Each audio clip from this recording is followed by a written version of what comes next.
সালামু আলাইকুম।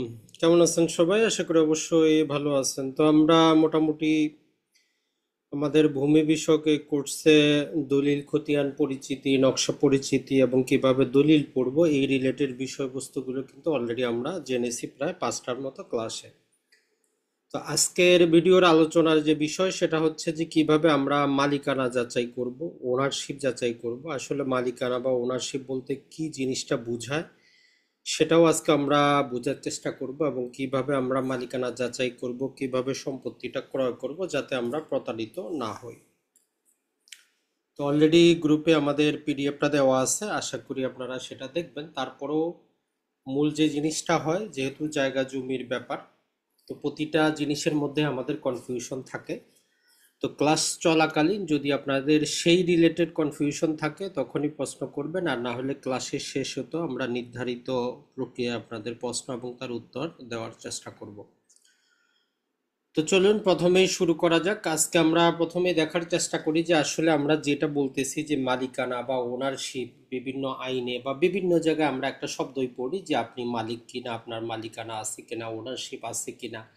তো আসলে যদি আমরা বলি যে আইনগতভাবে মালিকানা কাকে বলে, ওনারশিপ কাকে বলে, বা কখন আমরা বুঝবো যে এই ব্যক্তি এই সম্পত্তির একটা ইনটাইটেল বা তার ওনারশিপ বা মালিকানার মধ্যে সম্পত্তিটা আছে। তো দেখেন, আইনগতভাবে যদি আমরা বলি যে মালিকানা বলতে বোঝায় যে আমাদের বান্ডেল অফ রাইট, মানে একগুচ্ছ অধিকার। একটা জিনিসের প্রতি যখন আপনার একাধিক অধিকার থাকবে তখন আমরা বলবো যে এই সম্পত্তিটার আপনি হকদার বা মালিকানা আছে আপনার। এখন ধরেন যে এই হচ্ছে আমাদের একটা প্রপার্টি, আপনার একটা সম্পত্তি। এখন এই সম্পত্তিতে আপনার কি এমন অধিকার থাকলে আমি বলবো যে আপনার এই সম্পত্তিটা আপনার মালিকানায় আছে। তো এক নাম্বার যে অধিকারটা, যদি আপনার মালিকানা থাকে, ওনারশিপ থাকে, আপনি সম্পত্তিটা কি করতে পারবেন, আপনার দখলে রাখতে পারবেন লিগালি। আপনি লিগালি ইনটাইটেল হবেন যে সম্পত্তিটা আপনি দখলে রাখবেন। দুই নাম্বার হচ্ছে যে সম্পত্তিটা ট্রান্সফার, আইনগতভাবে এই সম্পত্তিটা আপনি আপনার মতো করে সেটা বিক্রি করেন, বিনিময় করেন, বন্টন করেন, দান করেন, হেবা করেন, ওসিয়ত করেন, কারো কোনো কন্ডিশন থাকবে না। তার মানে আপনি এই সম্পত্তিটা নিজের ইচ্ছা মতো হস্তান্তর, অবসায়ন, ট্রান্সফারটা করতে পারবেন। এরপরে হচ্ছে এইটার এনজয়মেন্ট বা ব্যবহার, এই সম্পত্তিটা আপনার মতো করে আপনি বাড়িঘর তৈরি করবেন, ফসল আবাদ করবেন, যেটা খুশি সেটা আপনি করবেন, কেউ কোনো বাধা দিবে না। আর চার নাম্বার যেটা গুরুত্বপূর্ণ সেটা হচ্ছে এক্সক্লুড করা, অন্য কাউকে প্রতিহত করার যদি আপনার অধিকার থাকে। এই যে চার প্রকারের অধিকার যখন এক জায়গায় থাকবে তখনই আমরা বলবো যে আপনি ওনারশিপের মধ্যে আছেন। এখন এতগুলো বোঝানোর মেইন উদ্দেশ্যটা হচ্ছে, যেমন ধরেন যে আপনি যখন কোনো সম্পত্তি ইজারায় বা ভাড়ায় থাকেন, আপনি শুধু দখলের অধিকারী লাভ করেন, আপনি কিন্তু ওনারশিপে আসেন না, মালিকানা আপনার থাকে না। তার মানে আপনি দখলে ছিল তারপরও আপনি মালিক না। আবার কিছু সম্পত্তিতে দেখেন, আপনি যখন কারো কাছে সম্পত্তিটা বন্ধক করেন, ব্যাংকে মর্গেজে রাখেন, দখলও আপনার কাছে থাকে, কিন্তু আপনি ওইটা ট্রান্সফার করার অধিকারটা হারান সাময়িকভাবে, যতদিন বন্ধকটা বজায় থাকে। তো এইরকম ভাবে তাহলে আমরা এই যে মালিকানা বলতে বুঝবো এমন একটা অধিকার যেটা আমার অনেক কিছুর অধিকার দিবে। তার মধ্যে উল্লেখযোগ্য হচ্ছে আমি দখলে রাখতে পারবো, নিজের মতো ব্যবহার করতে পারবো, অন্য কেউ আসলে তাকে প্রতিহত করতে পারবো এবং নিজের মতো করে হস্তান্তর করতে পারবো। তাহলে এই প্রতিটা যখন থাকবে তখন আমরা বলবো যে এইটা আমার মালিকানার মধ্যে আছে। এখন বাংলাদেশে যদি আমরা দেখি যে টোটাল সম্পত্তির মালিকানাগুলো, আমরা যদি সংবিধান পড়ি, বাংলাদেশের যেটা সর্বোচ্চ আইন বলে যে তিন প্রকারে আছে। একটা হচ্ছে ব্যক্তি মালিকানা, একটা হচ্ছে রাষ্ট্রীয় মালিকানা, আর একটা হচ্ছে সমবায় মালিকানা। তো তারপরও বাস্তব অবস্থার পরিপ্রেক্ষিতে আমরা মোটামুটি মালিকানাটাকে আমরা বাস্তব কাজের ভিত্তিতে দেখি যে চার ভাগে বিভক্ত। একটা হচ্ছে যে আপনার প্রপার্টিটা যদি পার্সোনাল হয়, ব্যক্তিগত মালিকানার হয়, এক্ষেত্রে আপনি কারো উপর আর কি করতে হয় না, কারো অনুমতির প্রয়োজন হয় না, কোনো কিছুর প্রয়োজন হয় না, আপনার মতো করে আপনি ব্যবহার, আপনি সবকিছু করতে পারেন। তো এটাকে বলতেছি আমরা যে প্রাইভেট মালিকানা। দুই নম্বর, বাংলাদেশের সম্পত্তি সরকারি মালিকানায় থাকে, যেমন খাস সম্পত্তি আছে, সরকারের নানা প্রকারের সম্পত্তি আছে, এগুলো সরকারের খাস মালিকানা। তিন নাম্বার হচ্ছে যে দেখবেন কিছু সংস্থা জমি আছে, কিছু সামাজিক যেই সংস্থাগুলো আছে সেগুলো জমি আছে, কিছু সাংগঠনিক মালিকানা সম্পত্তি আছে। এই জমিগুলো কিন্তু ওই ব্যক্তি মালিকানার মতো করে আমরা যদি বলি এত সহজে ব্যবহার করা যায় না, সেই সংগঠনের নানা প্রকার অনুমতির প্রয়োজন। আরেক প্রকার পাবো আমরা বিভিন্ন প্রকার ধর্মীয় মালিকানা, যেমন ওয়াকফকৃত সম্পত্তি, দেবোত্তর সম্পত্তি, এগুলো হচ্ছে আমাদের ধর্মীয় মালিকানা। তাহলে এই চার প্রকারের মালিকানার মধ্যে আমরা যদি একটা কথা বলি, সবচেয়ে বেস্ট হচ্ছে আমাদের ব্যক্তি মালিকানার সম্পত্তি। তো এই সম্পত্তি সবচেয়ে বেশি বাংলাদেশে এবং ক্রয় বিক্রয় বেশি হয়। এরপরে চলে আসি যে তাহলে আমরা কিভাবে একটা সম্পত্তির মালিকানা অর্জন করতে পারি।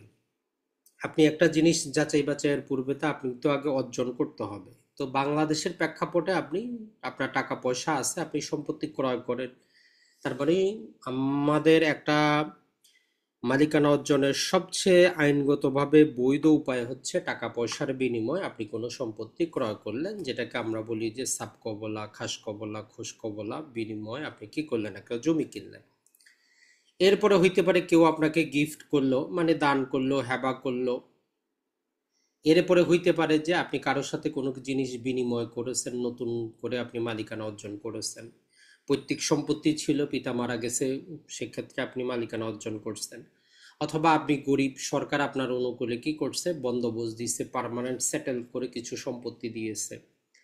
এটা ছাড়া কিছু কিছু ক্ষেত্রে আপনি কারো কাছ থেকে ক্রয়ও করেন নাই, আপনি দখল সূত্রে, জবরদখল সূত্রেও আপনি মালিকানা অর্জন করতে পারেন। আবার কিছু কিছু ক্ষেত্রে বিভিন্ন কারণবশত বিভিন্ন অধিকারে যখন মামলা করেন আদালত, তখন সেখান থেকে আপনাকে কিছু সম্পত্তির মালিকানা ডিক্রি মূল্যে কি করতে পারে, আপনার অনুকূলে ডিক্রিটা দিতে পারে। তাহলে প্রথাগতভাবে যদি আমরা দেখি, এই এই মাধ্যমগুলাতে আমরা মালিকানা অর্জন করতে পারি। কারণ যখন আপনি মালিকানা যাচাই করবেন, আপনাকে লক্ষ্য রাখতে হবে এই মালিকানা ব্যক্তিটা পাইলো কিভাবে। ক্রয় সূত্রে পাইলো, দান সূত্রে পাইলো, না বিনিময় সূত্রে পাইলো, না উত্তরাধিকারের সূত্রে পাইলো। তাহলে আমরা যদি মালিকানা অর্জনের প্রক্রিয়াটা জানি, আমাদের যাচাই বাছাই করতে সুবিধাটা হবে।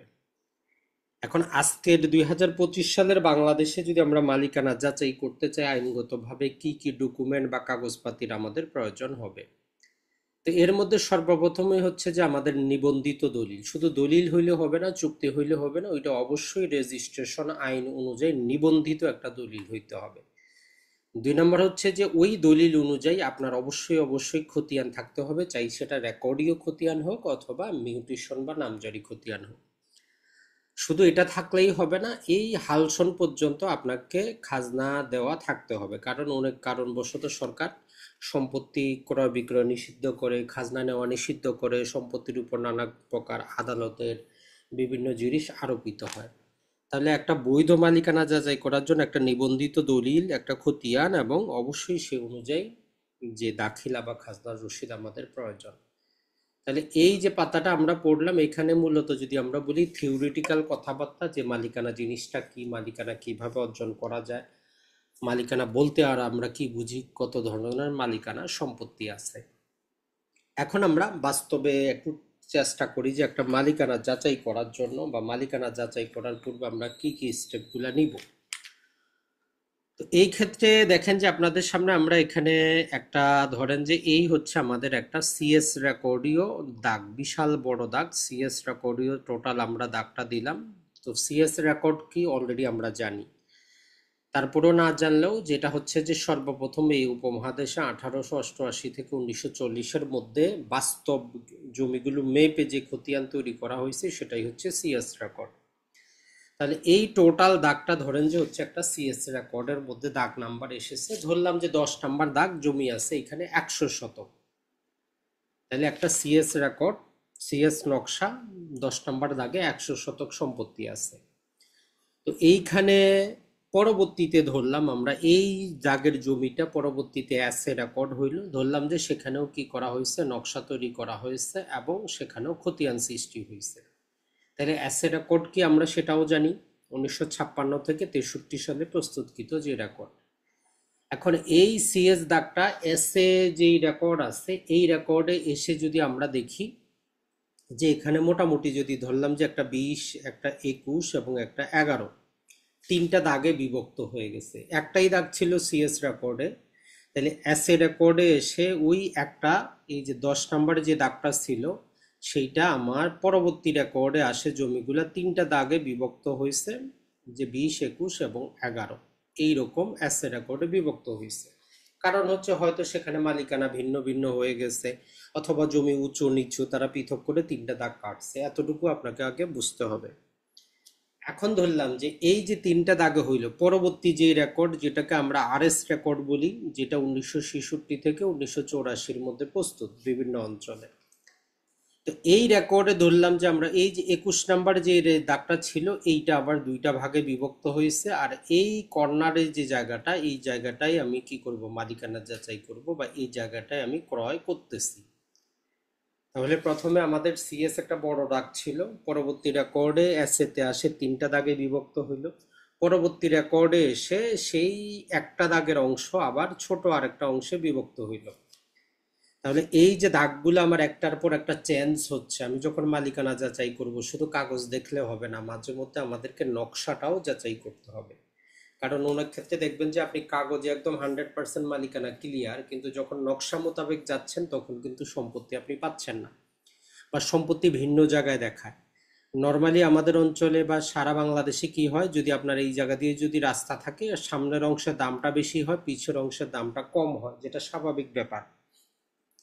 এখন ধরেন আপনি যদি নকশা মোতাবেক দেখাচ্ছে যে এই জায়গাটা হচ্ছে প্রকৃত মালিক, এখন আপনাকে যদি সামনের অংশ যদি দেখিয়ে বিক্রি করে, তো আপনি পুরাতন থেকে যখন টান দিবেন প্রাথমিক অবস্থায় কিন্তু আপনি যে বলবেন যে ঠিকই তো আছে, সিএস রেকর্ডও ঠিক আছে, এসএ রেকর্ডও ঠিক ঠিক আছে, কিন্তু পরবর্তীতে আরএস রেকর্ডে এসে তার সম্পত্তির দখল কিন্তু পিছনেরটা, তো সামনেরটা আপনার কাছে বিক্রি করলেও কিন্তু টিকবে না, পরবর্তীতে অন্য মালিক কিন্তু নিয়ে নিবে।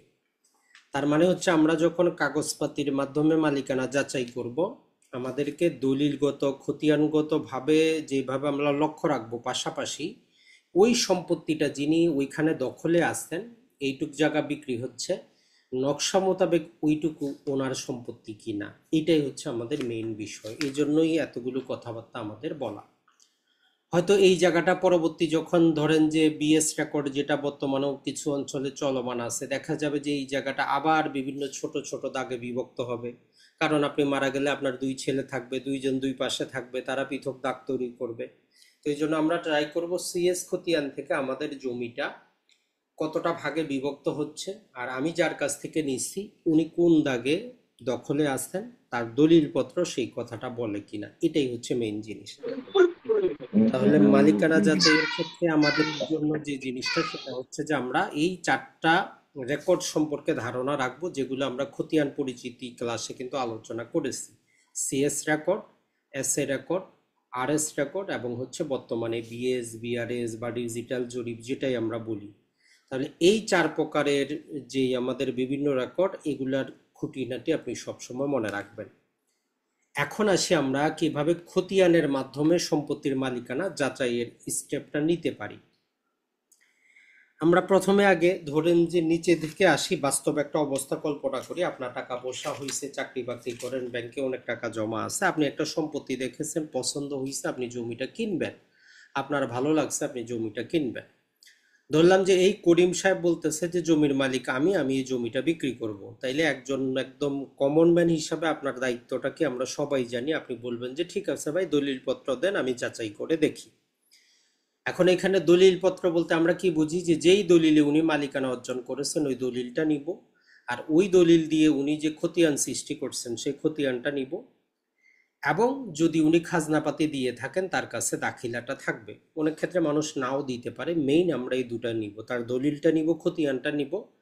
আরেকটা যেটা, তার কাছে যদি পুরাতন দলিলপত্র থাকে, যতটুকু পাওয়া যায়, তার কাছে যতটুকু পাওয়া যায় তার একটা ফটোকপি আমরা নিব। এটা হচ্ছে আমাদের মূল দায়িত্ব। আর দ্বিতীয় আপনাকে যে কাজটা করতে হবে, এই যে সম্পত্তিটা যেটা উনি বিক্রি করবেন, এর বাস্তব দখলটা আপনি নিজে গিয়ে বা প্রতিনিধির মাধ্যমে সেখানে যাচাই করবেন। অথবা যারা ব্যাংকের বিভিন্ন প্রকার প্রতিবেদন দেন, এদের ক্ষেত্রেও ওনারা যেহেতু অপরিচিত জায়গায় যান, তো যিনি লোনটা নিবেন, উনি যে জমিটা দেখান, তারা নর্মালি সেটাই কিন্তু বিশ্বাস করেন। তো এইরকম ক্ষেত্রে আপনাকে বাস্তব জমিতে গিয়ে দেখতে হবে যে আসলে বিক্রেতার জমি কতটুকু, আর যদি নিজে আপনি জমিটা মাপতে পারেন, যদি ততটুকু জমি মাপার অভ্যাস থাকে, আপনি লম্বা চওড়া হিসাব করে মেপে নেবেন, অথবা একজন সার্ভেয়ারকে মোটামুটি ধরেন যে 2-3 হাজার টাকা দিলে উনি আপনাকে একদম বর্তমানে ডিজিটাল কপি আকারে বের করে দিবে যে লম্বা কতটুকু, চওড়া কতটুকু। আরও যদি একটু ডিটেইলে চান, উনি আপনাকে একদম পেন্টাগ্রাফ করে দিবে যে এই জমিটার সিএস নকশা থেকে এসে আর এস সমস্ত কিছু। তাহলে আপনার দায়িত্ব শুধু জমি কেনা না, আপনি বাস্তবে যাবেন, একজন আমিনের সাহায্যে ওই জমিটার একদম নকশা ভিত্তিক প্যান্টাগ্রাফ করে নিয়ে আপনি বুঝতে পারবেন সিএসএ কোন দাগ ছিল, পরবর্তীতে কোনটা, বর্তমানে কোনটা, এই মালিকের দখলে কোনটা। এতটুকু যখন আপনার ক্লিয়ার হইল, তখন আপনি যাবেন এই যে দলিল খতিয়ান এগুলো আনছে, এগুলো যখন আপনি পড়তে বসবেন বা কাউকে দিয়ে পড়াবেন, আমরা দুইটা কথা বলবো। আমরা যতই বলি তারপরেও কিছু মানুষ আছে ডাউট থাকবে। তো এই জন্য আপনি যদি বিজ্ঞ কারো মাধ্যমে কাজটা করেন, তার থেকে আপনি এতটুকু বুঝে নেবেন যে ভাই আমার সিএস রেকর্ড থেকে এই পর্যন্ত সম্পত্তিটা যতবার হস্তান্তরিত হয়েছে এদের মধ্যে চেইন আছে কিনা, ধারাবাহিকতা আছে কিনা, দলিল খতিয়ান ঠিক আছে কিনা, এই জিনিসটাই আপনার বের করার দরকার, অন্য কিছু কিন্তু না। এখন ধরেন যে এই দলিলপত্র যখন আপনি পড়বেন, সেখানে আমরা কি পাবো, যেমন আমরা দেখেছি সেখানে আমাদের একটা কলামে ইতিহাসটা থাকে যে উনি কিভাবে মালিক হইলেন। মানে এই যে করিম সাহেব যার কাছ থেকে সম্পত্তিটা ক্রয় করছেন, উনি কোন দলিলে কিভাবে মালিক হইলেন, ওই কথাবার্তা ওই দলিলে নর্মালি থাকবেই থাকবে। অথবা তার খতিয়ানটা আছে, ওই খতিয়ানে আমরা যেমন মন্তব্য কলামে আগত খতিয়ান দেখেছি, তার মাধ্যমে আমরা উপরের দিকে যাইতে পারবো। তাহলে এই করিম সাহেবে যে 100 শতক সম্পত্তি যেটা বিক্রি করতেছে, তার দলিল পত্র দেখে যখন আমরা দেখব যে উনি আসলে এই সম্পত্তিটা এ নামক ব্যক্তির কাছ থেকে ক্রয় করেছেন, এটা কে বলতেছে, তার দলিল পত্র বলতেছে। তাহলে এখন আমাদের দায়িত্ব কি, ওই যে পুরাতন দলিলটা আমরা এ ব্যক্তি কিভাবে মালিক হইলো ওই দলিলটা দেখব। পাশাপাশি দেখতেছি যে এ এর নামে বিএস রেকর্ড হইছে, সেখানে আমরা কি পাইছি, বিএসটা করেও একটা খতিয়ান পাইছি। তাহলে একটা দলিলও পেয়ে গেলাম এবং বাস্তবে মাঠে তার নামে একটা জরিপও সৃষ্টি হয়েছে। তাহলে এইটুকু আমাদের কিন্তু চেইন মিলে গেল যে করিম সাহেব যার কাছ থেকে কিনলো তার আমরা দলিল পাইলাম, তার নামে মাঠ পর্চা হইছে। তাহলে প্রাথমিক স্তর আমরা ক্লিয়ার। এখন যদি আমরা 2 নম্বরে যাই, যে এই এ ব্যক্তির যখন আমরা দলিল পত্রগুলা পড়লাম, সেখানে দেখতে পারলাম যে উনি বি নামক ব্যক্তির কাছ থেকে ক্রয় করেছেন। তাহলে এ নামক ব্যক্তির দলিল পত্র পড়লে এখন সেখানে আমরা পুরাতন আর একটা দলিল নাম্বার পাইলাম। তো সেই বি নামক ব্যক্তি পর্যন্ত আমরা গেলাম, তার সেখানে আমরা খতিয়ান নাম্বার পাবো। অনেক ক্ষেত্রে নামজারি নাও করতে পারে পুরাতন দলিলে, কারণ আগে আমাদের অতটা নামজারিও লাগতো না, দলিলের মাধ্যমে বিক্রি করা যাইতো। তো এখন এই বি নামের ব্যক্তির দলিলটা যখন আমরা দেখব, তখন দেখলাম যে আমরা সি নামক ব্যক্তি থেকে উনি সম্পত্তিটা পাইছেন অথবা ক্রয় করছেন। তো এই যে সম্পত্তিটা হস্তান্তরের আমরা বিভিন্ন মাধ্যম কিন্তু দেখলাম, যে দলিলের মাধ্যমে হস্তান্তরিত হইতে পারে, আদালতে ডিক্রির মাধ্যমে হস্তান্তরিত হইতে পারে, নিলামে বিক্রি হইতে পারে, অথবা সাকসেশন হিসাবে পেতে পারি। তার মানে এই যে দলিল পত্রগুলো আমরা পড়বো, সেখানে হয় দলিল নাম্বার পাবো, অথবা আমরা সেখানে আদালতের কোনো ডিক্রির কথা পাবো, অথবা নিলামের কথা পাবো, অথবা উত্তরাধিকারী সূত্রে আসছে যে উনি মালিক হয়েছেন উত্তরাধিকারী সূত্রে, এতটুকু কথা কিন্তু লেখা থাকবেই। তাহলে দেখেন এই করিম সাহেবের জমিটা এ থেকে আসছে, বি থেকে আসছে, সি পর্যন্ত। এখন সি বরাবর দেখলাম যে আমরা আরএস রেকর্ডে তার নামে কি হয়েছে, রেকর্ডীয় সম্পত্তি হয়েছে, তো কোনো সমস্যা নাই, দলিলের মাধ্যমে আমরা মালিকানা পাইলাম। আর বিএস রেকর্ড এবং সিএস রেকর্ডের মধ্যে আমরা কি পাইলাম, যোগসূত্র পাইলাম। কিভাবে, এই যে বি নামক ব্যক্তির দলিলের মাধ্যমে। যদিও আরএস রেকর্ডে একজন মালিক, বিএস রেকর্ডে একজন মালিক। কারণটা কি, কারণ আরএস রেকর্ডীয় মালিক বিক্রি করছেন বলেই বি নামক ব্যক্তি ক্রয় করছেন, এবং বি বিক্রি করছেন বলেই বিএস রেকর্ডে এর নাম আসছে। তার মানে এই পর্যন্ত আমাদের ধারাবাহিকতা ঠিক আছে। তো নর্মাল দলিল করতে আমাদের 25 বছরের মালিকানার এরকম ধারাবাহিকতা দেখাইলেই যথেষ্ট। কিন্তু যখন আপনি ব্যাংক লোন নিতে যাবেন বা 100% মালিকানা যাচাই করবেন, তখন ওই 25 বছরে হবে না, আপনাকে আরো পিছনের দিকে যাইতে হবে। এরপরে আমরা যখন ধরেন যে এই সি ব্যক্তির আমরা দলিলপত্র, মালিকানা বা উনি কিভাবে মালিক হইলেন, এটা যদি আমরা যখন ওই দলিলে পাবো, তার পুরাতন দলিলগুলোর মধ্যে অবশ্যই পাবো, কোনো কোনো ক্ষেত্রে আমরা পাবো না, তখন ভিন্ন পন্থা অনুসরণ করতে হবে। ধরলাম যে এই সি এর দলিলপত্র ঘাটাঘাটি করার পরে আমরা ডি নামক একজন ব্যক্তির সন্ধান পাইলাম, যে ডি নামক ব্যক্তি থেকে উনি ক্রয় করছেন। সেক্ষেত্রে একটা হয় দলিল পাবো, অথবা উত্তরাধিকার সনদ পাবো, নিলাম পাবো, অথবা ডিক্রির কপি পাবো। যখন একই রকম ভাবে ডি নামক ব্যক্তিটা পড়বো, তখন আমরা ই নামক আরেকজন ব্যক্তির সম্পত্তির খোঁজ পাইলাম, যে উনি অ্যাসে রেকর্ডীয় সূত্রে বিক্রি করেছেন, ওনার কাছে কোনো মালিকানার দলিল নাই। তাহলে এই যে লম্বা উপরের দিকে যাওয়ার পর আমরা ই নামক ব্যক্তি পাইলাম, যে তার কাছে কোনো দলিল পত্র নাই, উনি রেকর্ডীয় সূত্রে সম্পত্তিটা বিক্রি করছেন অ্যাসে রেকর্ডীয় মালিক মূলে। তো তো নর্মালি বাংলাদেশে আমরা এই অ্যাসে রেকর্ড থেকে যদি ধারাবাহিকতা বের করতে পারি, মোটামুটি আমরা 90% বলতে পারি যে কোনো সমস্যা নেই, আপনার জমিটা ক্লিয়ার আছে। এখন এই যে অ্যাসে রেকর্ডীয় এবং সিএস রেকর্ডীয় মালিক যদি ভিন্ন হয়, তো সেক্ষেত্রে আমরা করবোটা কি? কারণ মালিকানার কোনো যদি আমরা চেইন না পাই, মানে ধরেন যে সিএস রেকর্ডে এফ নামক ব্যক্তি আছে, এস এ রেকর্ডে ই নামক ব্যক্তি আছে, এখন এদের মধ্যে এরা কি পিতা পুত্র ছিল সেটাও কোনো আমরা পাচ্ছি না, দলিলও পাচ্ছি না, কোনোভাবে জানতেও পারতেছি না যে সিএস রেকর্ডীয় মালিকের জমিটা এস এ রেকর্ডে কিভাবে আরেকজন ব্যক্তির নামে আসলো। তো এর একটা কারণ কিন্তু আমরা বলেছি যে 50% বাংলাদেশের মালিকানা, এর চেইন সূত্র পাওয়া যায় না, যোগসূত্র পাওয়া যায় না, বাকি 50% ক্ষেত্রে আপনি পাবেন। তো যেখানে আপনি পেয়ে যাবেন দলিল নাম্বার, খতিয়ান নাম্বার, কোনো সমস্যা নেই। যেখানে আপনি পাবেন না ওইখানে আপনার টেনশনের কোনো কারণ নাই, যেটা আমরা বলেছি যে পূর্বে যেহেতু আমরা জমির মালিক ছিলাম না, যে কোনো সময় জমিদার উচ্ছেদ করতো।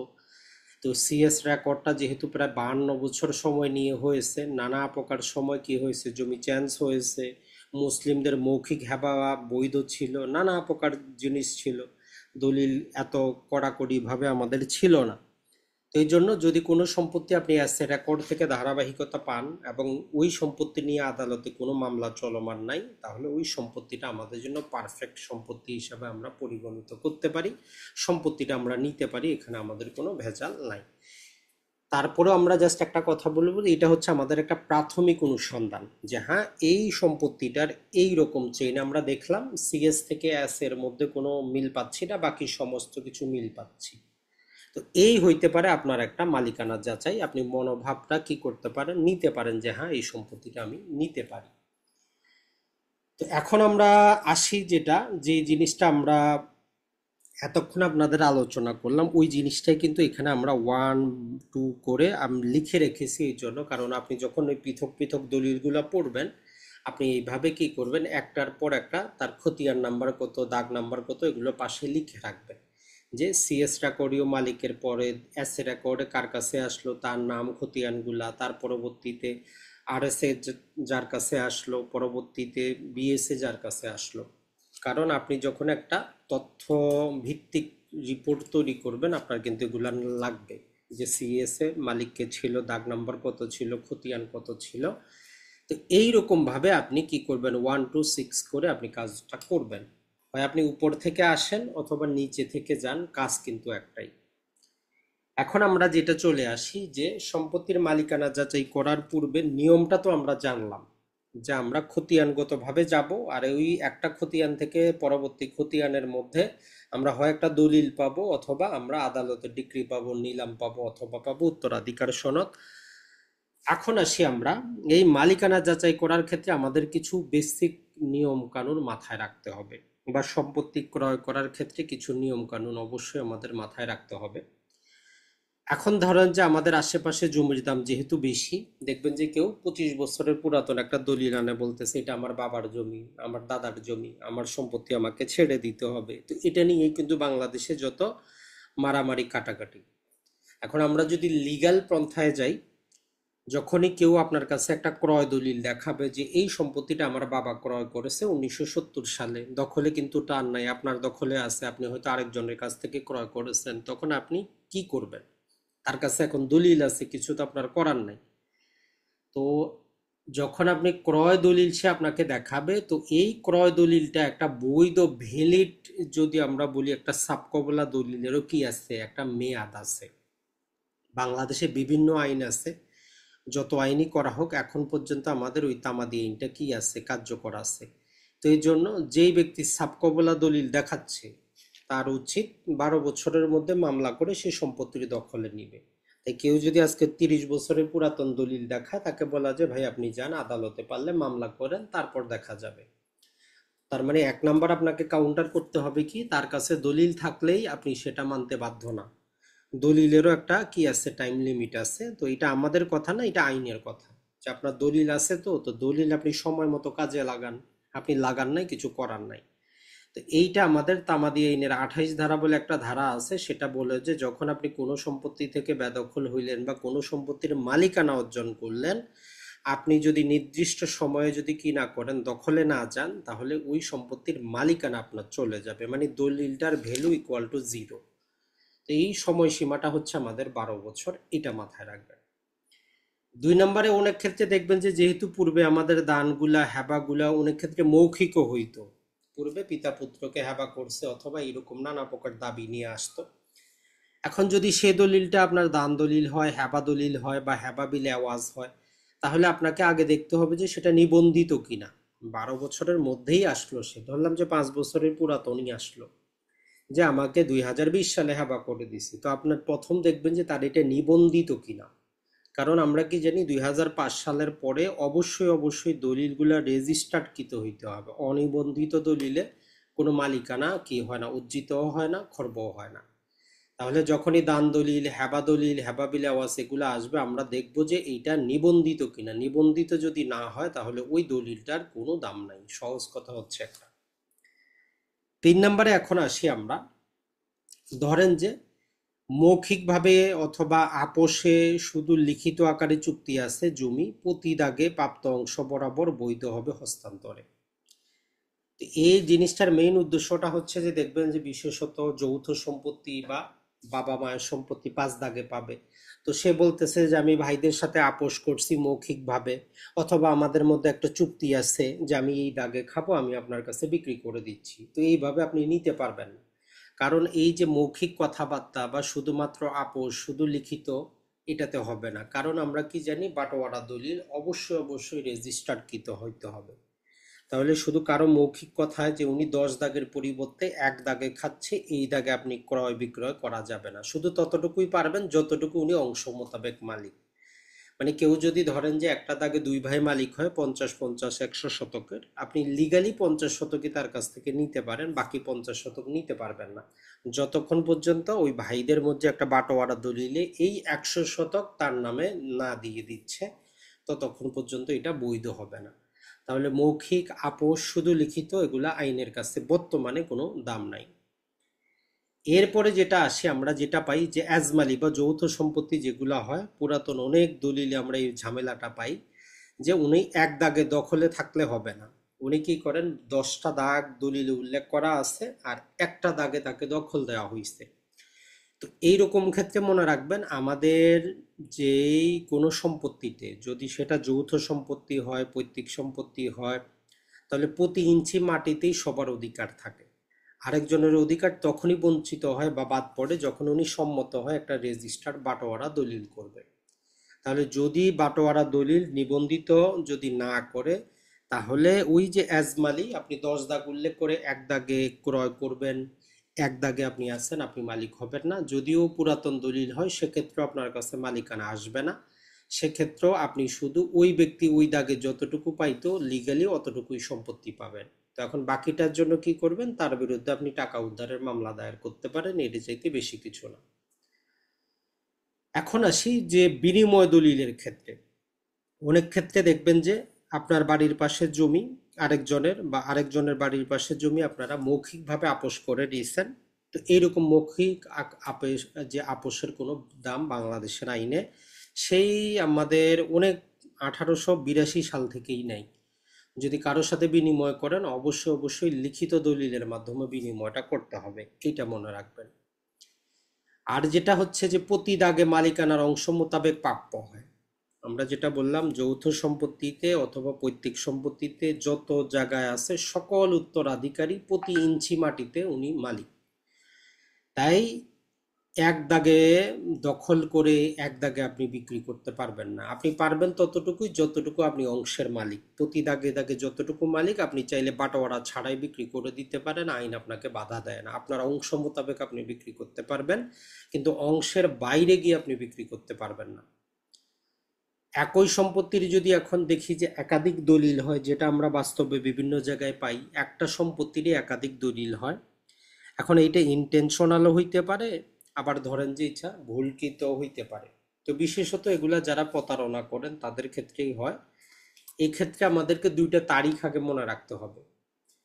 প্রতিটা দলিলে 2টা তারিখ থাকে। একটা হচ্ছে সম্পাদনের তারিখ, মানে আমি জমি বিক্রি করব, আপনি ক্রয় করবেন, আমরা দলিলটা তৈরি করে দলিলে স্বাক্ষর করলাম। এই স্বাক্ষরের পরবর্তী 3 মাসের যে কোনো সময় আমরা দলিলটা রেজিস্ট্রেশন করতে পারি।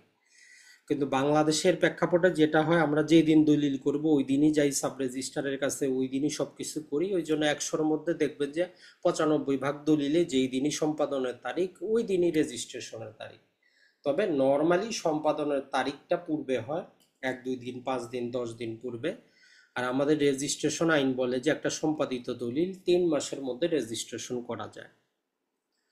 এখন এই রকম যদি বিরোধ ঘটে, সেই ক্ষেত্রে সর্বপ্রথম হচ্ছে যে যদি দুইটা দলিলই নিবন্ধিত হয়, যে একই সম্পত্তির একাধিক দলিল, দুইটা দলিলই নিবন্ধিত, তাহলে আমরা দেখব যে যেই দলিলটা আগে সম্পাদিত হয়েছে সেই দলিলটা প্রাধান্য পাবে। তাহলে যেই দলিল পূর্বে সম্পাদিত হবে, যদিও রেজিস্ট্রেশনটা পরে হয়, তখন সেটা প্রাধান্য পাবে। আর যদি ধরলাম যে আমরা দুইটা দলিল আছে, একটা নিবন্ধিত আর একটা অনিবন্ধিত, দুইটা দলিল আছে, একজনেরটা রেজিস্টার্ডকৃত আর একটা হচ্ছে আনরেজিস্টার্ড, তাইলে সর্ব অবস্থায় যেটা নিবন্ধিত দলিল সেটা প্রাধান্য পাবে। এই জিনিসটা আমরা মনে রাখবো। তবে এই ক্ষেত্রে আরেকটা জিনিস মনে রাখবেন যে আপনি 30 বছরের পুরাতন দুইটা দলিল নিয়ে আজকের বাস্তবতা বিচার করলে কিন্তু চলবে না। আজকে আপনাকে দেখতে হবে যে সম্পত্তিটা বর্তমান যিনি দখলকার উনি কবে দখল করলেন, কিভাবে দখলে আছে, এই জিনিসটাও কিন্তু যাচাই করতে হবে আপনাকে। কারণ অনেক ক্ষেত্রে দেখা হইতে পারে যে যার দলিলটা বৈধ উনি বৈধভাবে সম্পত্তির দখলে আসতে পারেন নাই, যার দলিলটা হয়তো আইনগতভাবে 2 নম্বরে আছে উনি সম্পত্তির দখলে আছেন। তখন কিন্তু আপনি এ রায়টা দিলে হবে না যে যেহেতু ওনার পূর্বে সম্পাদিত, ওনারটা রেজিস্ট্রিকৃত দলিল, ওনার বৈধ জমি ওনার হবে, করার কিছুই নেই। তার মানে দলিলের পাশাপাশি বাস্তব দখলটা কার দখলে আছে সেটাও আপনাকে বিবেচনায় কিন্তু নিতে হবে। এখন আসি একটা ব্যতিক্রম, যেটা হচ্ছে এই উইল বা ওসিয়ত দলিলগুলো নিবন্ধন করা প্রয়োজন পড়ে না, এটা অপশনাল। আপনি নিবন্ধন করলে যেই ফলাফল, না করলেও সেই ফলাফল।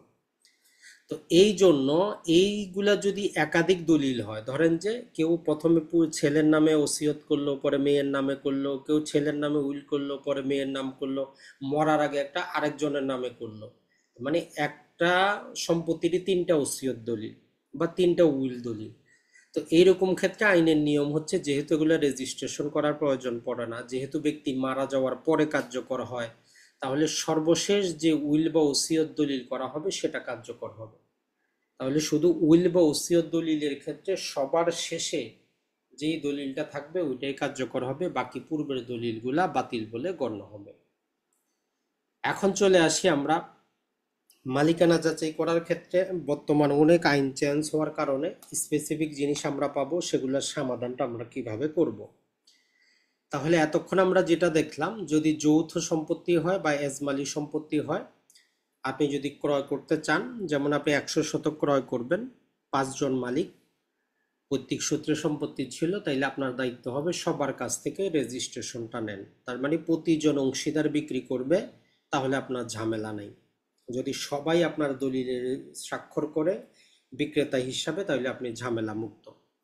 2 নাম্বার, হয়তো 4 জন বিক্রি করবে, একজন করবে না, তাইলে ওই 4 জনের প্রাপ্য অংশ মোতাবেক আপনি নিবেন।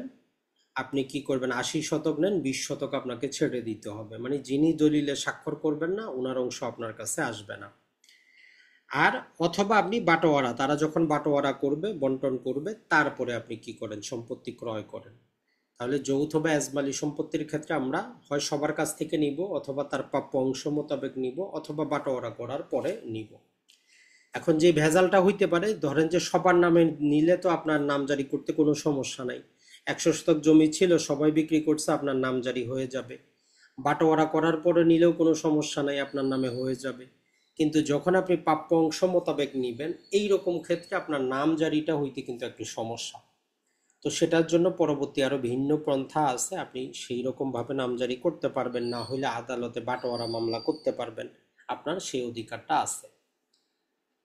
এখন যেই সমস্যাটা বাংলাদেশে হয় বা আমরা বিভিন্ন সময় প্রশ্ন পাই, সেটা হচ্ছে যে যেমন ধরেন যে 3-4 ভাই আছে, অথবা ভাই বোনের সম্পত্তি, এক ভাই একটু চালাক প্রকৃতির, সে কি করে ভালো অংশটুকু বা শহরের দামি জায়গাটা বা রাস্তার সামনের জায়গাটা যেটার দাম বেশি, সেটা সে হয়তো বিক্রি করে দেয়, বা তার ছেলের নামে হেবা করে বা মেয়ের নামে হেবা করে দেয়।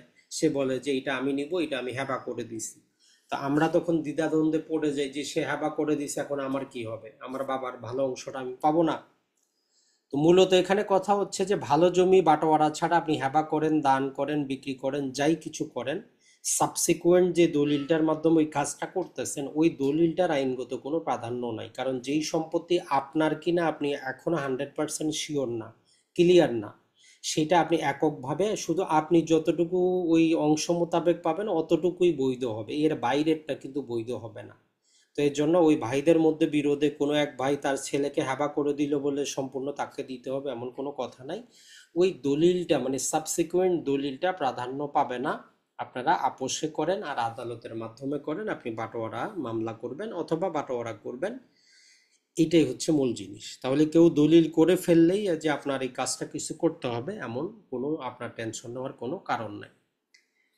এরপরে আসি যেটা, সেটা হচ্ছে যদি আপনি দেখেন যে সম্পত্তিটা উইলকৃত সম্পত্তি অথবা ওসিয়তকৃত, তখন আপনি কি করবেন? নর্মালি বাংলাদেশে আমরা মুসলিমদের চাইতে হিন্দুদের বেশি উইল দেখি অথবা বৌদ্ধ বা খ্রিস্টানদের। উইল হইলে উইল শুধু চলবে না, উইলটা আদালতের মাধ্যমে সত্যায়ন করতে হয়, যাকে আমরা প্রভিট বলি, এবং এই সত্যায়িত দিয়ে নামজারি করতে হবে। তাহলে উইলকৃত সম্পত্তি হইলে প্রভিট হবে, প্রভিটের পরে নামজারি হবে, তারপরে আপনি সেটা ক্রয় করবেন।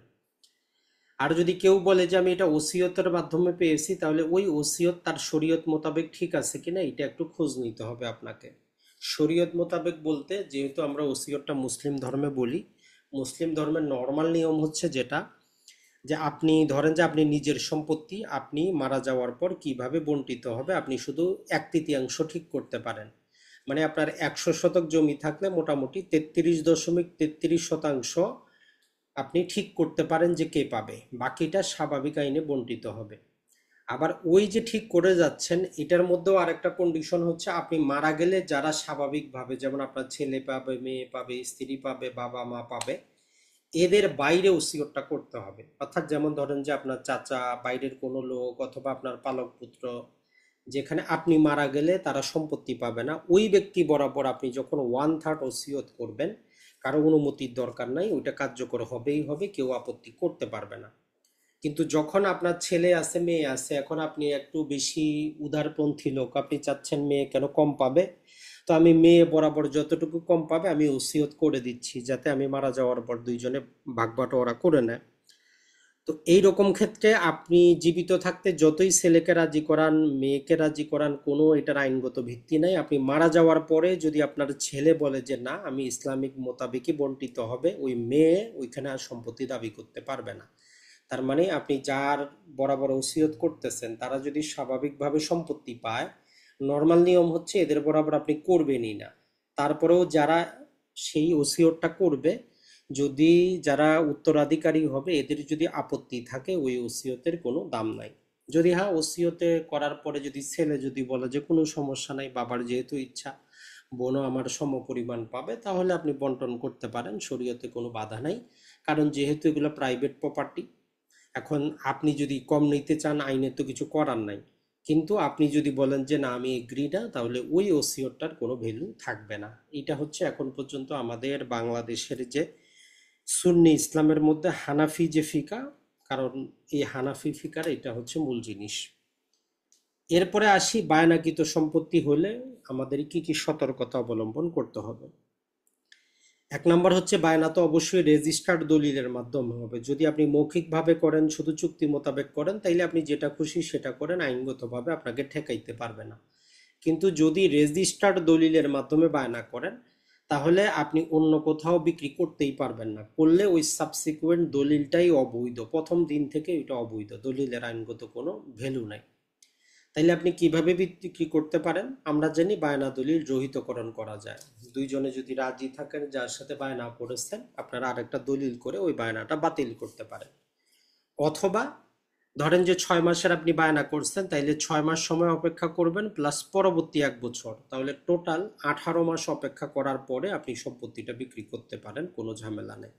তাহলে বায়নাকৃত সম্পত্তি আমরা যার সাথে বায়না করছি ওই দলিলটা বাতিল করা ছাড়া, অথবা বায়নার মেয়াদ প্লাস 1 বছর অতিবাহিত না হওয়া ছাড়া আমরা অন্য কোথাও আইনগতভাবে বিক্রি করতে পারবো না।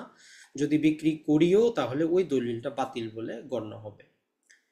এখন আসি যদি বন্ধককৃত সম্পত্তি হয়, তো ওই একই কথা, আপনি যেই ব্যাংকের বা যেই ব্যক্তির সাথে বন্ধক নিয়েছেন উনি যদি অনাপত্তি দেয় তাহলে বিক্রি করতে পারবেন। মানে যার কাছে বন্ধক দিয়েছেন উনি যদি লিখিত আকারে দেয় যে হ্যাঁ সম্পত্তি বিক্রি করলে আমার কোনো আপত্তি নাই, তাহলে আপনি করতে পারবেন। এর বাইরে যদি আপনি যতভাবেই বিক্রি করেন, হস্তান্তর করেন, হেবা করেন, দান করেন, ওই দলিলগুলাই একদম প্রথম দিন থেকে অবৈধ।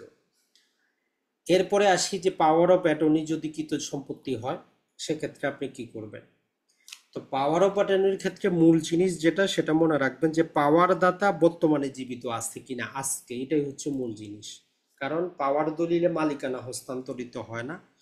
পাওয়ার দলিলে শুধু যিনি সম্পত্তির মালিক উনি ওই দলিলে যে ক্ষমতা দেন ওই ব্যক্তি ওই কাজটা করতে পারে। যদি আমি বলি আপনি বিক্রি করতে পারবেন, বিক্রি করতে পারবেন। আর এই পাওয়ার দাতা বা গ্রহীতা যে কোনো একজন মারা গেলে দলিলটা অটোমেটিক বাতিল হয়। তো এর জন্য পাওয়ার দলিলে যদি আপনি সম্পত্তি ক্রয় করতে চান, সর্বপ্রথম দেখতে হবে যিনি পাওয়ারটা দিয়েছেন তাকে ওই ব্যক্তি জীবিত আছে কিনা। যদি ওই ব্যক্তি মারা যায় তাহলে দলিলটা অটোমেটিক বাতিল। আর দ্বিতীয় খোঁজ নিতে হবে যে আসলেই কি তিনি পাওয়ার দিয়েছেন কিনা। তার মানে ওই ব্যক্তির সাথে আপনাকে মোবাইলে কথা বলে শিওর হইতে হবে যে আপনি কি আসলেই জমিটা বিক্রি করার জন্য পাওয়ার দলিলটা করছেন কিনা, আপনি দিয়েছেন কিনা। কারণ অনেক ক্ষেত্রে প্রতারণার মাধ্যমে মানুষ পাওয়ার অফ অ্যাটর্নি দলিল করে নেয়। আর তৃতীয়ত হচ্ছে পাওয়ার দলিলটা নিবন্ধিত কিনা। কারণ রেজিস্টার্ডকৃত না হইলে শুধু নোটারিকৃত শুধু লেখা দলিলে কোনো কাজ হবে না, এটা কিন্তু মনে রাখবেন। আর পাওয়ার দলিল সংক্রান্ত আরো নিয়ম কানুন আমরা পাওয়ার অফ অ্যাটর্নি আইন বিধিমালা আছে সেখানে পড়ব। এতটুকু মনে রাখবেন যে নিবন্ধিত হবে এবং ব্যক্তিকে জীবিত থাকতে হবে। এখন আসি যদি সম্পত্তিটা বাংলাদেশে নানা প্রকার, আমরা যদি বলি আদিবাসী বলি আর উপজাতি বলি, অনেকগুলা মোটামুটি প্রায় 39টার উপরে বিভিন্ন রকম ক্ষুদ্র জনগোষ্ঠী আছে। তো আমাদের বলে যে এই ক্ষুদ্র জনগোষ্ঠীরা জমি শুধু তাদের জনগোষ্ঠীর মধ্যে বিক্রি করবে, বাইরে বিক্রি করবে না, নর্মাল নিয়ম। এখন যদি বাইরে বিক্রি করতে চায় সেক্ষেত্রে বলতেছে যে সর্বপ্রথম এসি ল্যান্ডের বরাবর আবেদন করবে যে আমার জমি আমি বিক্রি করব, আমার স্বগোত্রীয়র মধ্যে আমি কোনো ক্রেতা পাচ্ছি না। তখন এসি ল্যান্ড যাচাই বাছাই করে যদি দেখে যে হ্যাঁ আসলে নেওয়ার মতো কেউ নেই, তখনই ওই বাইরের লোকেরা ক্রয় করতে পারবে। তার মানে আদিবাসী সম্পত্তি হইলে অবশ্যই এসি ল্যান্ডের একটা পারমিশন পেপার লাগবে। দুই নাম্বার হচ্ছে যদি কোনো সংস্থার জমি হয়, যেমন ধরেন যে রাজুকের জমি, গৃহায়নের জমি, বিভিন্ন প্রকার সরকারি সংস্থাগুলোর জমি আছে, লিজ হোল্ড প্রপার্টি যেগুলো আমরা বলি, এই লিজ হোল্ড প্রপার্টি আপনি কি করেন, হেবা করেন, দান করেন, বিক্রি করেন, এগুলোকে আপনাকে সেল পারমিশন নিতে হয়। ওই পারমিশন ছাড়া যদি সম্পত্তি দলিলও করেন, অনেক দলিল আছে যেগুলো নামজারি হচ্ছে না, মানে আপনি কোটি টাকার সম্পত্তি আদালতে মামলা নিয়ে ঝুলতেছে। তো এই জন্য অবশ্যই সেল পারমিশনটা আপনার লাগবে। একই প্রকার ভাবে যদি মুসলিমদের ওয়াকফকৃত সম্পত্তি হয়, নর্মালি ওয়াকফকৃত সম্পত্তি বিক্রি করা যায় না। তবে আমাদের একটা আইন আছে, ওয়াকফ আইন বলতেছে যদি স্পেশাল প্রয়োজন পড়ে ওয়াকফ প্রশাসন যদি অনুমতি দেয়, লিখিত আকারে যদি পারমিশন দেয়, এই সম্পত্তি বিক্রি হইতে পারে। তাহলে ওয়াকফকৃত সম্পত্তি আপনি ওয়াকফের সংস্থার অনুমতি ছাড়া ক্রয় করতে পারবেন না, লিখিত অনুমতি পত্র লাগবে। এরপরে আসি যদি কোনো ট্রাস্টের সম্পত্তি ক্রয় করতে চান, তাহলে ওই ট্রাস্ট দলিলের কন্ডিশনটা দেখতে হবে যে ওইখানে কি কন্ডিশনে জমিটা বিক্রি করার পারমিশন দেওয়া আছে। অথবা সরকার যদি কোনো জমি কাউকে সেটেলমেন্ট দেয়, ইজারা দেয়, লিজে দেয়, বন্দোবস্ত দিয়ে দেয়, ওই দলিলে কন্ডিশন দেওয়া থাকে যেটাকে উনি বিক্রি করতে পারবেন, কত বছর পরে পারবেন। কোথাও লেখা আছে 7 বছর পরে পারবেন, কোথাও 15 বছর, কোথাও বলে যে বিক্রি করতে পারবেন না, শুধু বংশ পরস্পরায় হস্তান্তরিত হবে। তো এই কন্ডিশনগুলো ওই দলিলে কিন্তু আপনি পাবেন। এটা ছাড়া স্পেশাল কোনো দলিল যদি হয় যেখানে কন্ডিশন থাকে, এটা সব দলিলে থাকতে পারে, একটা সাবকবলা দলিলেও কন্ডিশন থাকতে পারে। যে যেমন একটা যদি উদাহরণ দিই, যেমন ধরেন যে আপনার একটা এইরকম জমি আছে, পিছনে আপনি বাড়ি করছেন, এখন সামনে আপনার টাকা পয়সা দরকার, জমিটা বিক্রি করতেছেন। এখন আপনি পিছনে বাড়ি তৈরি করে ফেলছেন, এখন সামনে জমিটা যদি কারো কাছে বিক্রি করেন সে তো তার মতো করে এখানে বিল্ডিং তৈরি করবে। আপনি চাচ্ছেন যাতে রাস্তার ভিউটা আপনি কি পান, ভালো করে পান। আপনি এখানে একটা কন্ডিশন দিতে পারেন যে জমিটা আমি বিক্রি করব, আপনি 2 তলার বেশি ঘর উঠাইতে পারবেন না। তাহলে আপনার সম্পত্তি আপনি সেল ডিডে বিক্রি করতেছেন, কিন্তু এই ক্রেতাকে একটা কন্ডিশন দেওয়া হচ্ছে যে আপনি এই জমিতে 2 তলার বেশি ঘর উঠাইতে পারবেন না, কারণ পিছনে আমার বাড়ি, আমি চাই না এটা অন্ধকার হোক। তাহলে এই পরবর্তী ক্রেতা যদি কোনোদিনও সেখানে ঘর উঠাইতে চায়, আপনি তার বিরুদ্ধে নিষেধাজ্ঞা ওই দলিলের মাধ্যমে নিতে পারবেন। তো এই জন্য যদি কন্ডিশন যুক্ত কোনো দলিল হয়, ওই কন্ডিশনগুলো কিন্তু আমাদেরকে মেনে চলতে হবে, যদি সেটা বৈধ কন্ডিশন হয়। তাহলে এই জিনিসগুলা যদি আমরা একটা একটা মনে রাখতে পারি বা প্র্যাকটিস করার চেষ্টা করি, মোটামুটি বলতে পারি যে আমরা 99% পর্যন্ত আপনি প্রতারণা থেকে বাঁচতে পারেন। তারপরেও মানুষ প্রতারিত হয়, কারণ নতুন নতুন মানুষ কত প্রকার বুদ্ধি বের করে প্রতারণা করার জন্য। এখন আসি তাহলে আমরা এই যে প্রতারণা থেকে আমরা কিভাবে সাবধান থাকতে পারি বাস্তবে, বা বাস্তবে এই যে গত 8-10 বছরে আমরা যতজনের বিভিন্ন প্রতারণার গল্প শুনলাম বা বাস্তব দৃষ্টিতে যেটা দেখলাম, সেটা নিয়ে কয়েকটা আলোচনা যদি করি তাহলে ভালো হয়। 1 নম্বর কন্ডিশন হচ্ছে, বাংলাদেশে যেখানে আপনি যাবেন, যদি রাস্তা দেখেন যে এরকম রাস্তা আছে, রাস্তার পাশে সম্পত্তি সবারই পছন্দ, দামও বেশি থাকে, মৌজা রেটও বেশি থাকে, দামও তাড়াতাড়ি বাড়ে, আর বিনিয়োগের ক্ষেত্রে সবচেয়ে বেস্ট হচ্ছে কিন্তু এইরকম জায়গা। রাস্তা আছে, ওইরকম সম্পত্তি আপনি যদি 2 লাখ টাকার জমি 4 লাখেও নেন, কোনো লস নাই, দেখবেন যে 2 বছর পরে আপনার পোষায় গেছে। কিন্তু যোগাযোগ ব্যবস্থা ভালো না, আপনি যত টাকা দিয়েই নেন 10 বছরও দাম কিন্তু বাড়বে না। তো এই জন্য বিনিয়োগ করবেন সব সময় যেখানে আপনার, সেটা কৃষি হোক আর অকৃষি হোক, যেখানেই হোক, যোগাযোগ ব্যবস্থা যাতে থাকে, অথবা নেওয়ার পরে আপনি যোগাযোগ ব্যবস্থাটা তৈরি করবেন। এখন যেটা আমরা বললাম যে, যেমন ধরেন যে একজন ব্যক্তির এইরকম সম্পত্তি ছিল, সে মারা গেছে, এ এবং বি দুইজন হচ্ছে ছেলে, একজন আপনার কাছে সম্পত্তি বিক্রি করতেছে, এ নামক ব্যক্তি। তো সে আপনাকে কি দেখাইলো যে এইটা হচ্ছে সামনের অংশ, সে ছোট ভাই একটু হয়তো দুর্বল প্রকৃতির, কিছু বুঝে না, বড় ভাই সামনের অংশটা দখল করে আছে, আপনার কাছে সামনের অংশ 50 শতক 50 লাখ টাকা বিক্রি করতেছে, আর আপনি খুশি খুশি সেটা ক্রয় করতেছেন।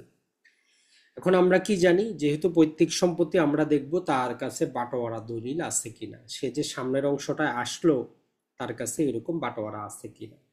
বাটোয়ারা যদি এরকমও থাকে, অনেক ক্ষেত্রে দেখবেন যে বাটোয়ারা দলিলে লেখা আছে এইভাবে মাঝ বরাবর, কিন্তু গায়ের জোরে সে লম্বা বরাবর খাচ্ছে।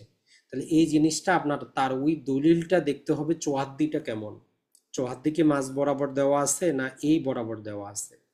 ম্যাক্সিমাম ক্ষেত্রে যেটা হবে যে মাঝ বরাবরই থাকবে, দুই ভাই রাস্তা থেকে মুখ নিবে। অনেক ক্ষেত্রে দলিলও ওইভাবে হয়, কিন্তু বাস্তবে যেই কাজটা হয় যে হয়তো তারা দুই ভাইয়ে কি হয়, যোগ সাজসী আপনার কাছে বিক্রি করে, এটাকে বলে যে কলুশন করে। এ বি বলে যে আপনি দেখান, সামনের অংশ দেখে বিক্রি করান, টাকা পয়সা নিয়ে নেন, দলিল করেন, পরে আমি দেখাবো যে না, আমাদের ভাগ তো মাঝ বরাবর। এরকম অনেক জায়গায় ঘটছে, মানে তারা দুইজনই, দুই ভাই হচ্ছে প্রতারণার অংশীদার। তো এই জন্য আপনি দেখবেন যে তার দলিলে যদি বাটোয়ারা থাকে, এর সামনের অংশ দেওয়া আছে না মাঝ বরাবর দেওয়া আছে, তো এইখান থেকে আপনাকে ডিসিশনটা নিতে হবে। আর যখন দেখবেন যে মাঝ বরাবর আছে কিন্তু দখল আপনাকে সামনে দিচ্ছে, তার মানে এরা যোগসাজশি করে 2 দিন পরে কি করবে, আপনার বিরুদ্ধে মামলা করবে, অথবা আপনারা বলবে যে আপনি এতটুকুই পান। তো আপনারও কিছু করার নাই, আইনগতভাবে আপনি ওই প্রতারণার মামলায় তার বিরুদ্ধে করতে পারবেন। তখন সে বলবো যে না ভাই, আমি তো তাকে এটাই দেখাইছি, এই দলিলটাই তার কাছে দিয়েছি, দেখেন দলিলেও এটা উল্লেখ করা আছে। তার মানে আপনি আইনের কাছেও হেরে যাবেন, কারণ আইন দেখবে ডকুমেন্টারি এভিডেন্স।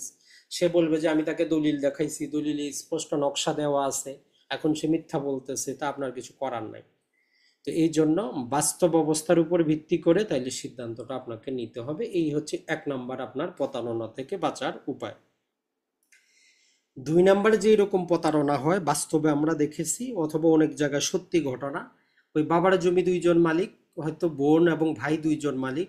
তো ভাই কি করে, সে জাল একটা ওয়ারি সনদ তৈরি করে যে টোটাল ধরলাম 50 শতকেরই সে মালিক, অথবা বোন তাকে সায় দেয় যে ঠিক আছে, কি করো তুমি, জাল ওয়ারি সনদ তৈরি করো, করে জমিটা আপনার কাছে বিক্রি করে দেয়, টাকা পয়সা দিয়ে দেন, তারপরে বোন আসে হাজির যে আমি তো সম্পত্তি পাবো। তো এইরকম ক্ষেত্রে অনেক ক্ষেত্রে দেখা যায় যে বোন কিন্তু নিজেও টাকা পয়সা পায়, সেও অংশীদার থাকে এই ভাইয়ের প্রতারণায়, যেটা আমরা অনেক জায়গায় দেখেছি। আবার কিছু কিছু ক্ষেত্রে বাস্তবেই ভাইরা কি করে প্রতারণা করে। তো এক্ষেত্রে নর্মালি যদি আপনি বোনের পক্ষে হন, এক্ষেত্রে বোনের লিগ্যাল যে রেমেডি হচ্ছে, সে আদালতে আংশিক দলিল বাতিলের মামলা করবে আপনার বিরুদ্ধে, যে যতটুকু তার ভাই হকদার ততটুকুই বৈধ থাক, তার অংশটুকু দলিলটা বাতিল করে দেওয়া হোক। তো আদালত তখন তার অংশটুকু বাতিল করে দিবে। এখন আপনি কি প্রতিকার, লিগালি আপনার প্রতিকার হচ্ছে এই বাকি অংশটুকু আপনি এর কাছ থেকে টাকা দাবি করতে পারেন আইনগতভাবে, আর কিছু না। যতটুকু সম্পত্তি পাইছেন আর বাকিটুকুর জন্য যার কাছ থেকে নিয়েছেন এর বিরুদ্ধে মানি স্যুট করতে পারেন, আর কিছু না। আর নর্মালি ফৌজদারি মামলা করতে পারেন প্রতারণার। এখন চলে আসি আমরা 3 নাম্বার যে জিনিসটা একটু মনে রাখবেন, সেটা হচ্ছে বিনিয়োগ করতে গেলে অনেক ক্ষেত্রে আমরা কি করি, নানা প্রকার জায়গায় এমন জায়গায় সম্পত্তি ক্রয় করে ফেলি আমাদের পছন্দ হয়, কিন্তু সেক্ষেত্রে দেখা যায় যে এই জমিটা তার ভাইয়ের কাছে বিক্রি করলে ভাই হয়তো 1 লাখ টাকা বাজার দর হিসাবে দিবে। এখন এই ব্যক্তি চাচ্ছে যে বাজারে আমি এটা 1.5 লাখ টাকা বিক্রি করতে পারবো, তা আমি কেন 50,000 লস দিব, তার ভাইয়ের কাছে সে বিক্রি করতেছে না, পৈতৃক সম্পত্তি বা যৌথ সম্পত্তি। তো আপনার পছন্দ হয়েছে, আপনি জোশে সেটা ক্রয় করে ফেললেন। এখন আপনি অনেক ক্ষেত্রে আমরা কি জানি দলিলে 1.5 লক্ষ টাকায় উঠাইতে পারেন, অথবা চাইলে মোজারেটটাও দিতে পারেন। মোজারেট হয়তো 50,000 আছে, আপনি 50,000 টাকা উল্লেখ করে দলিল করে নিচ্ছেন। তো বিয়ে এসে পরের দিন অগ্রকর মামলা দায়ের করে বসে থাকবে, তো আপনার হয়ে গেল লস, অথবা আদালতে মামলা চালাইতে হবে। এই যে একটা ঝামেলা, যে ক্ষেত্রে আপনি দলিল করলেন, টাকা পয়সা দিলেন, আবার মামলার খরচ দিবেন, তো অযথা দরকার নাই। আপনি প্রয়োজনে কি করেন, তার ভাইয়ের সাথে আলোচনা করেন যে আপনার ভাইয়ের জমিটা আমি নিতে চাচ্ছি। যদি সায় না দেয়, আপনি তাকে বলেন যে ভাই আপনারা তাহলে কি করেন, বাটোয়ারা করেন, বাটোয়ারা করার পর আমি ক্রয় করি। অথবা আপনি যেটা করেন সেটা হচ্ছে যে আপনি অন্য কোনো, যদি আপনার কোথাও সম্পত্তি থাকে 1 শতক দিয়ে তার সাথে বিনিময় করেন। সবচেয়ে বেস্ট হচ্ছে অন্য কোনো জেলায় কোথাও আপনার সম্পত্তি আছে, যে কোনো জায়গায় আপনি 1 শতক তার কাছে কি করেন, বিনিময় করেন। বিনিময় করে প্রয়োজনে তা আবার ওই 1 শতকের পাওয়ার অফ অ্যাটর্নি আপনার নামে নিয়ে নেন। তাহলে আর অগ্রকয়ের সম্ভাবনাটা নাই। না হলে কিন্তু আপনার অগ্রকয় হবে, টাকা পয়সা আটকে থাকবে, আপনি ঝামেলায় পড়ে যাবেন। এরপরে আসি, সারা বাংলাদেশে দেখবেন যে সড়ক বিভাগ, গ্রামীণ জনপথের রাস্তা আছে। তো রাস্তার পাশে যেটা হয়, সড়ক বিভাগের কিছু জমি কিন্তু খালি থাকে, যেগুলোকে আমরা বলি যে নয়নজুলি বলি। এই জমিগুলা যারা পরবর্তী পিছনের দিকে জমি তারা কিন্তু ভোগ করে একই দাগে নিয়ে আসে। এইরকম ক্ষেত্রে হয়তো এখানে মোটামুটি প্রায় দেখা যায় যে প্রায় 30 ফিট 40 ফিট করে জায়গা কিন্তু সড়ক বিভাগের। এখন এই ব্যক্তি আপনাকে কি করে, তার হয়তো 50 শতক জমি, এটা শো হয়ে গেল 80 শতক। তো আপনি যদি না জানেন, তার দলিলে কিন্তু 80 শতকই আছে, অনেক পুরাতন দলিল পাবেন, সে 80 শতকেরই মালিক। আপনাকে বুঝায়ও দিচ্ছে 80 শতক, কিন্তু ওই সড়ক বিভাগের যে 30 ফিট এটা কিন্তু আপনাকে ছেড়ে দিতে হবে। এখানে যেই দুর্বলতা সারা বাংলাদেশে আমরা বাস্তবে পাইছি, সড়ক বিভাগ কি করে নাই, খতিয়ান থেকে জমিটা কাটে নাই, তাদের নিজ নামে রেকর্ড করায় নাই, এইটা হচ্ছে ঝামেলা। যদি রেকর্ড করায় নিত আমরা স্বাভাবিকভাবে তল্লাশি দিয়ে পাইতাম। তো এই জন্য যখনই আপনি রাস্তার পাশে জমি কিনবেন, সারা বাংলাদেশে প্রতিটা জেলায় সড়ক এবং জনপথ বিভাগ আছে, তাদের কাছে পৃথক নকশা আছে। ওই নকশাটা আপনি নিয়ে প্রয়োজনে তাদেরকে 1-2 হাজার টাকা দিলে তারা নিজেরাই এসে মেপে দিবে যে কত ফিট পর্যন্ত তাদের জায়গা। তারপরে আপনি জমি মেপে বুঝিয়ে নেবেন। এটা হচ্ছে আপনার আরেক প্রকার প্রতারণা থেকে বাঁচার উপায়। আমার অঞ্চলে যদি আমি বলি বাস্তবে, বাইরে এক কোম্পানি সে কি করবে, তেলের পাম্প করবে। তো এইরকম সে কি করছে, ওই স্থানীয় লোকের কাছ থেকে প্রায় 30 লাখের জমি 90 লাখে ক্রয় করছে। তো ক্রয় করার পরে সে কিন্তু এই জিনিসটা জানতো না, সে সড়ক বিভাগের জায়গার উপরে কি করছে, একদম নির্মাণ কাজ শুরু করে দিচ্ছে। তো কয়দিন পর টের পাইছে তারা, আসে টোটাল কাজটাই বন্ধ করে দিচ্ছে। তো এই বেচারার প্রায় 1 কোটি টাকা কিন্তু জলে, কিছুই করার নাই তার। কারণ সে যতটুকু সম্পত্তি নিছে অতটুকু যদি সড়ক বিভাগের জায়গা বাদ দেওয়া যায়, তার তেলের পাম্প করার মতো জায়গা কিন্তু নাই। আর পিছনে অন্য কেউ বিক্রিও করবে না। এখন এই বেচারার 1 কোটি টাকা সেখানে পড়ে আছে, কিছু করার নাই। জমির দাম কিন্তু 50 লাখ টাকাই, সে নিচেই 90 লাখ টাকা পরবর্তীতে আরো খরচ করছে। তো এই জন্য আপনার টাকা থাকলেই হবে না, একটু জেনে শুনে বুঝে তারপরে আপনাকে ইনভেস্টটা করতে হবে। সর্বশেষ আরো যেটা আমরা পাবো সেটা হচ্ছে, যদিও বর্তমানে খুব কম হয়, পূর্বে বেশি হইতো, সরকারি খাস জমিগুলা মানুষ ক্রয় করে, চুক্তিভিত্তিক ক্রয় করে নেয় স্টাম্পের মাধ্যমে, যেহেতু রেজিস্ট্রেশন হয় না। এইরকম কাজ আপনি করতে যাবেন না। অথবা কেউ যে কাজটা করে, যে দলিল হচ্ছে একদম ভালো জমির, কিন্তু দখলটা আপনারা দিয়ে দিবে খাস জমি, একদম পিওর জমি, দলিল খতিয়ান সবই ঠিক আছে, কিন্তু আপনারা দখল দিয়ে দিবে সরকারি খাস জমিটা। তো কয়দিন পরে সরকার আসে আপনারা উচ্ছেদ করবে। তো আপনি চিন্তা করবেন, আপনি দলিল মোতাবেক যাবেন, এরই মাঝে আবার সেই জমিটা আরেকজনের কাছে বিক্রি করে দিবে। এইরকম অনেক প্রতারণা আমরা পাইছি, যে দলিল খতিয়ান সবই ঠিক আছে, নামজারিও ঠিক আছে, কিন্তু দখল দিছে তাকে খাস জমিতে, আর এরই মধ্যে সে আবার কি করছে, পৃথক দলিল করে আরেকজনের কাছে বিক্রি করে দিছে। তো ওই কাজটা করা যাবে না। আর সর্বশেষ হচ্ছে, লোভের আশায় কম দামে দখল ছাড়া জমি ক্রয় করা যাবে না। বিশেষ ক্ষেত্রে দেখি যে বোনরা বিক্রি করে দেয়, ভাইদেরকে না দিয়ে অন্যজনের কাছে বিক্রি করে, কম দামে বিক্রি করে, দখলে যাইতে পারে না। তো এই রকম ক্ষেত্রে আপনি তখনই কিনবেন যদি আপনি এলাকার শক্তি থাকে, দখল করতে পারেন, আইন কানুন জানেন, মামলা যদি হ্যান্ডেল করার ক্ষমতা থাকে, তবেই ক্রয় করেন। না হলে দখল ছাড়া কোনো জমি আপনি কিনবেন না, ফ্রিতে দিলেও আপনি কিনবেন না, কারণ মামলায় জড়াইলে আপনার কিন্তু বাড়ি ভিটে বিক্রি করেও আইনজীবীর খরচ কিন্তু দিতে হবে। আর সর্বশেষ আমরা যে কথাটা তাইলে বলতে চাই আজকের আলোচনা, সেটা হচ্ছে যখনই আমরা জমি জমা ক্রয় করব, বাস্তব দখল আগে দেখব যে সম্পত্তিটা বাস্তবে ঠিক আছে কিনা। বাস্তবে ঠিক না থাকলে কাগজে যতই ঠিক থাক তার কোনো লাভ নাই। এরপরে ওই বাস্তব দখলটা তার নকশা মোতাবেক কিনা এটা যাচাই করব, তারপরে দলিল এবং খতিয়ান এই চারোটা যাচাই বাছাই করে আমরা কি করব, তার মালিকানা ক্লিয়ার করব। এখন আসি, যেটা হয় আমাদের, যেহেতু রাস্তার পাশে জমিগুলো এখন ফ্লট আকারে বিক্রি হচ্ছে, দেখবেন আগের মতো কৃষি জমি কিন্তু নাই। তো কৃষি জমির ক্ষেত্রে বাংলাদেশে যদিও এখনো আইনটা পাশ হয় নাই, আইন তৈরি হওয়ার পথে, ড্রাফট আকারে ছিল, এখনো আছে, জমির শ্রেণী পরিবর্তন করা কিন্তু প্রয়োজন পড়ে।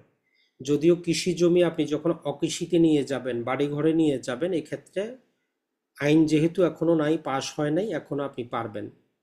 তো এই জন্য ধরেন যে এইরকম হচ্ছে একটা রাস্তা, এখানে এ বেচারা সম্পত্তি, এখানে বি বেচারা সম্পত্তি, পিছনে সি এর সম্পত্তি। তো স্বাভাবিকভাবে আমরা কি জানি, এই সি এর জমিটার দাম কম হবে, যেহেতু রাস্তার সাথে তার সংযোগ নাই।